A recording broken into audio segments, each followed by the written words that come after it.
ಇದು ಆಶ್ಚರ್ಯ ಕಾಣುತ್ತೆ. 500 ವರ್ಷದ ಹಿಂದೆ ಇದು ನಡೀತಾ ಅಂಥೇಳಿ ನಾವು ಓದ್ತೇವೆ. ದ್ವಾಪರ ಕೃತಯುಗದ್ದೆಲ್ಲ ಚರಿತ್ರೆಯಲ್ಲಿ ಹೋಗ್ತಾರೆ. ಆಗ ಯುಗ ಯಾವುದು? ದ್ವಾಪರ ಕೃತ. ಆಗ ಆಗ್ತಾರೆ ಆ ಸಂದರ್ಭ. ಈ ಕಲಿಯುಗದಲ್ಲಿ ಹೀಗಾಯ್ತಾ ಅಂಥೇಳಿ ಇದು ಆಶ್ಚರ್ಯಕರ ಘಟನೆ. ಅದು ಯಾಕೆ ಅಂದರೆ ಸಮೀರರಾದ ಕಾರಣ ಆದದ್ದು. ಹಾಂ, ಇತ್ತ ಅವರು ಆಶ್ರಮವಾಯಿತು ವಾದಿರಾಜರಿಗೆ. ಆಗ ವಾದಿರಾಜ ನಾಮ, ಸನ್ಯಾಸ ನಾಮದಲ್ಲಿ ಒಂದು ಹೆಸರಿಡಬೇಕು. ಜಗದ್ವಿಖ್ಯಾತರಾದರು. ಆ ನಂತರದಲ್ಲಿ ಪ್ರಾಯ ಏನು ಅತಿ ಆಗಲಿಲ್ಲ. ಗುರುಗಳು ಆದೇಶ ಮಾಡಿದರು. ಯಾರು? ವಾಗೀಶರು. ಇಡೀ ಭಾರತವನ್ನು ಸಂಚರಿಸಿ ದೇವತಾ ಪುಣ್ಯ ಕಾರ್ಯವನ್ನೆಲ್ಲ ಮಾಡಿ ಪುಣ್ಯಕ್ಷೇತ್ರವನ್ನು ಸಂದರ್ಶಿಸಿ ಬರಬೇಕು ಅಂತ ಅಪ್ಪಣೆ ಕೊಡಿಸಿದ್ರು. ಯಾರು? ವಾಗೀಶ ತೀರ್ಥರ ತನ್ನ ಗುರುಗಳು. ಅಮ್ಮನಲ್ಲಿ ಹೇಳಬೇಕಲ್ವ, ಮಾತೃ ಒಪ್ಪಿಗೆ ಪಡಿಬೇಕು. ತಾಯಿಯಲ್ಲಿ ಬಂದು, ತಾಯಿ ಇಲ್ಲಿಯವ್ರದ್ದು ಬಂದು ಹೇಳಿದರು, ನಾನು ಹೀಗೆ ಗುರು ವಾಕ್ಯವಾಗಿದೆ, ಸಂಚಾರ ಮಾಡಬೇಕು, ದೇಶ ಸಂಚಾರ. ಅಮ್ಮ ಒಪ್ಪಲಿಲ್ಲ, ಸಾಧ್ಯ ಇಲ್ಲ, ಚಿಕ್ಕ ಮಗು ನೀನಿನ್ನು, ಆಶ್ರಮದ ಕೆಲವೇ ವರ್ಷವಾಗಿದೆ, ಇಡೀ ಭಾರತ ಸಂಚರಿಸೋದು ನಿನ್ನಿಂದ ಅಸಾಧ್ಯ. ಆದ ಕಾರಣ ಸ್ವಲ್ಪ ನನ್ನ ಆಕ್ಷೇಪ ಏನಿಲ್ಲ, ಸ್ವಲ್ಪ ಸಮಯ ಹೋಗಲಿ, ಸಂತೋಷದಿಂದ ನಿನ್ನ ಕಳಿಸ್ತೇನೆ, ಹೋಗಿ ಬಾ ಅಂತ ಹೇಳಿದರು. ಇವರು ಒಪ್ಪಲಿಲ್ಲ. ಗುರು ಆದೇಶ ಮಾತ್ರ ಹೇಳಿದ್ದು. ಈಗ ಅವರು ತಾಯಿ ಹೇಳಿದ್ರೂ ಗುರುಗಳಾದ್ರಲ್ವಾ, ಆ ಗುರು ಆದೇಶವೇ ಮುಖ್ಯ. ಗುರುಗಳ ಆದೇಶ ಮೀರುವಂತಿಲ್ಲ, ಗುರುವಾಕ್ಯ ಮೀರುವ ಹಾಗಿಲ್ಲ, ಹೋಗಲೇಬೇಕು, ನಾನು ಹೋಗ್ತೇನೆ ಅಂತ ಹೇಳಿದರು. ಹಾಗಾದರೆ ನಿನ್ನ ರೂಪವನ್ನು ನನಗೆ ಕೊಡು, ನಾನು ದಿನ ನೋಡಿ ಪೂಜೆಗೆಲ್ಲ ಮಗನನ್ನು ನೋಡಲಿಕ್ಕೆ ನೀನು ಹೇಗಿದ್ದೆ ಅದೇ ರೀತಿ ಮಾಡಬೇಕು, ಆಗ ಮಾಡಿ ನನಗೆ ಕೊಡು, ಸಂತೋಷ, ದಿನ ನೋಡ್ತಾ ಇರ್ತೇನೆ. ಆಯಿತು, ಭಾಳ ಖುಷಿ. ಮಾತೃವಾಕ್ಯ ಅಲ್ವಾ. ಕೂಡಲೇ ಶಿಲ್ಪಿಗಳನ್ನು ಕಳಿಸಿದರು. ಶಿಲ್ಪಿ ಕರೆಸಿ ಹೇಳ್ತಾರೆ, ನನ್ನ ವಿಗ್ರಹ, ನನ್ನ ರೂಪ ಹೇಗಿದೆಯೋ ಹಾಗೇ ಆಗಬೇಕು, ಆದರೆ ನನ್ನ ಜೊತೆಗೆ ಪರಸ್ಪರ ಶತ್ರುಗಳಾದ ಇಲಿ ಮತ್ತು ಸರ್ಪವನ್ನು ಕೆತ್ತಿಸಿ ಇಡಬೇಕು. ಆ ಸರ್ಪವಾದರೂ ನನ್ನ ಹೊಟ್ಟೆಗೆ ಸುತ್ತಾಕಬೇಕು. ಮತ್ತು ನಾನು ಕೂತದ್ದು ಬರೀ ಮಣೆಯಲ್ಲೆಲ್ಲ, ಕೂರ್ಮಾಸನ, ಆಮೆಯ ಗುರಿತಿನ ಆಸನ ಬೇಕು ನನಗೆ. ಆ ಸರ್ಪವಾದರೂ ಈ ಕಡೆ ಬುಸ್ಕೊಡ್ತಾ ಇರಬೇಕು. ದಂಡ ಕಮಂಡಲು ಇಡಬೇಕು. ದಂಡ ಕಮಂಡಲು ಇದೆ ಯಾಕೆ? ಯತಿ ಸಂಕೇತ. ದಂಡ ಕಮಂಡಲು, ದಂಡ ಕಮಂಡಲು ಇಲ್ಲದೆ ಯತಿಗಳ ಸಂಚಾರ ಇಲ್ಲ. ಇದಿಷ್ಟನ್ನು ಮಾಡಿಕೊಡು. ತಾಯಿಗೆ ಆಶ್ಚರ್ಯದ ಮೇಲೆ ಆಶ್ಚರ್ಯ. ಕೂಡಲೇ ಪ್ರಶ್ನೆ ಹೇಳ್ತಾಳೆ, ನಾನು ನಿನ್ನನ್ನು, ಇವರು 32 ಲಕ್ಷಣ, ನಿನ್ನ ಸುಂದರವಾದ ಮುಖ, ನಿನ್ನ ಶರೀರವನ್ನು ಮಾತ್ರ ನಾನು ಇಚ್ಛಿಸಿದ್ದು, ಪರಸ್ಪರ ಶತ್ರುಗಳು ನಾನು ದಿನ ಯಾಕೆ ನೋಡಬೇಕು? ಆಗ ಸಮರ್ಪಕವಾದ ಉತ್ತರವನ್ನೇ ಹೇಳ್ತಾರೆ. ಇದು ನಡೆದ ಘಟನೆ, ನಿಮಗೂ ಎಲ್ಲ ಗೊತ್ತಿರಬಹುದು. ಹಾಡಿನಲ್ಲಿ ಬರ್ತಾರೆ, ಮೂಷಕ ಬಿಲದಿಂ, ಮೂಷಕವು ಬಿಲದಿಂದ ಬಂತು, ಇತ್ತ ಸರ್ಪವೂ ಬಂತು. ಮೂಷಕ ಅಂದರೆ ಗೊತ್ತಾಯ್ತಾ? ಇಲಿ. ಸರ್ಪ ರೋಷದಿಂದ ಬಂತು, ಇಲಿ ಪ್ರಾಣಭಯದಿಂದ ಆ ಕಡೆಯಿಂದ ಬರ್ತಾ ಇದೆ. ಯಾಕೆ ಸರ್ಪ ಬಂತು? ಇಲಿಯನ್ನು ಹಿಡಿಲಿಕ್ಕೆ ಬಂತು. ಪ್ರಕೃತಿ ನಿಯಮ. ಸರ್ಪ ಎಲ್ಲಿ ನೋಡಿದರು, ನಾವು ಈಗ 10 ಜನ ಇದ್ದರೂ ಇಲಿ ಇದ್ದರೆ ಸರ್ಪ ಬಂದು ತಗೊಂಡು ಹೋಗ್ತಾರೆ. ಹಿಡಿಲಿಕ್ಕೆ ಬಂತು. ವಾದಿರಾಜರು ಇಲ್ಲಿ ಕೂತಿದ್ದಾರೆ. ಇದು ನಡೆದ ಘಟನೆ, ಆಶ್ಚರ್ಯಕರದ ಘಟನೆ.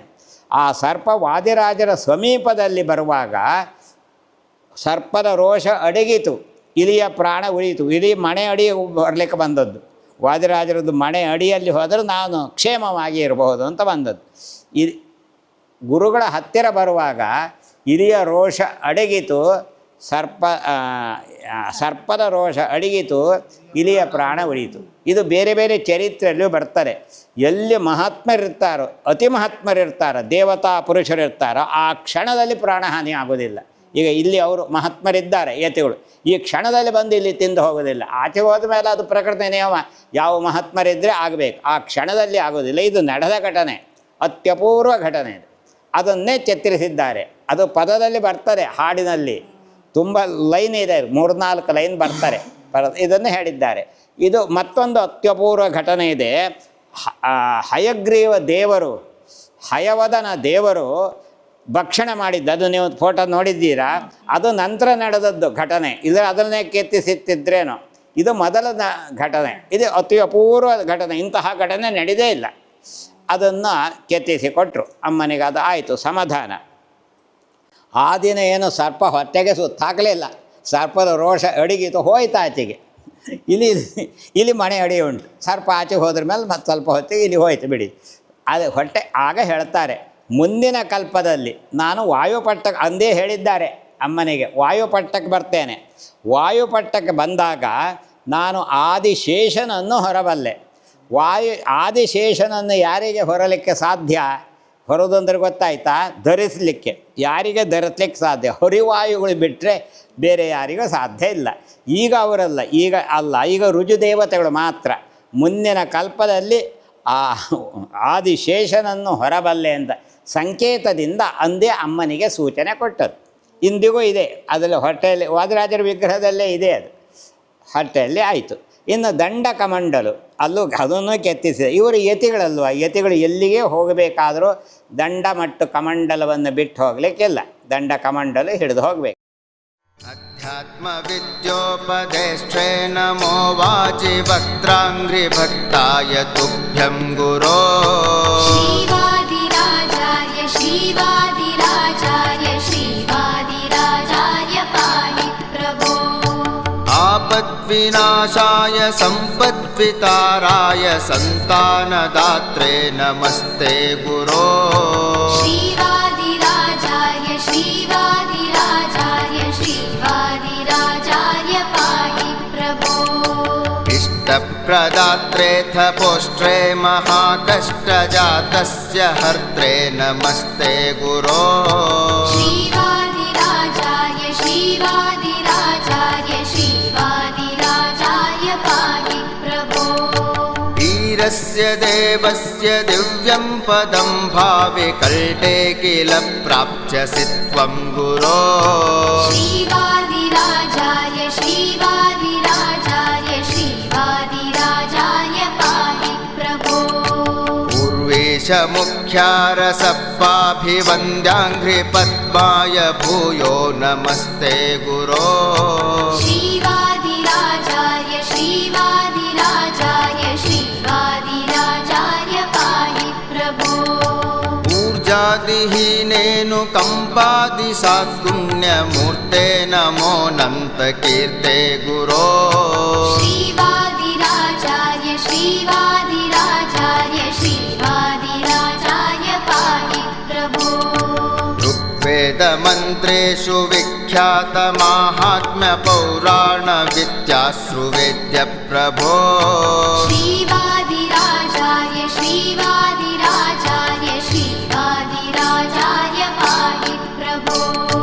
दूघं हरिं प्रार्थयन्नस्तकामादिषड्वर्गमूर्ते नमस्ते गुरो. श्रीवादिराजाय श्रीवादिराजाय श्रीवादिराजाय पाहि प्रभो.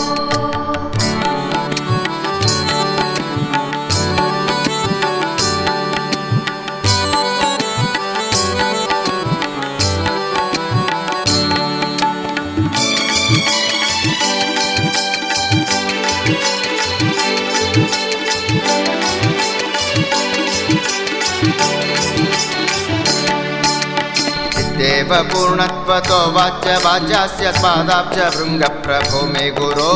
श्रीवादिराजाय श्रीवादिराजाय श्रीवादिराजाय पाहि प्रभो. ऋकार वाचैषु भक्तैर्जितद्वाद्यरुजेर्वराहस्य भक्त प्रभो. श्रीवादिराजाय श्रीवादिराजाय श्रीवादिराजाय पाहि प्रभो. एडेति मुकेति विख्यात विप्रेण व्यन्दावनाख्यानकारिन् गुरो. श्रीवादिराजाय श्रीवादिराजाय श्रीवादिराजाय पाहि प्रभो. ऐकात्म्यवादं निराकृत्य जीवेश भेदस्य वादिन् नमस्ते गुरो. श्रीवादिराजाय श्रीवादिराजाय श्रीवादिराजाय पाहि प्रभो. ऋकार वाचैषु भक्तैर्जितद्वाद्यरुजेर्वराहस्य भक्त प्रभो.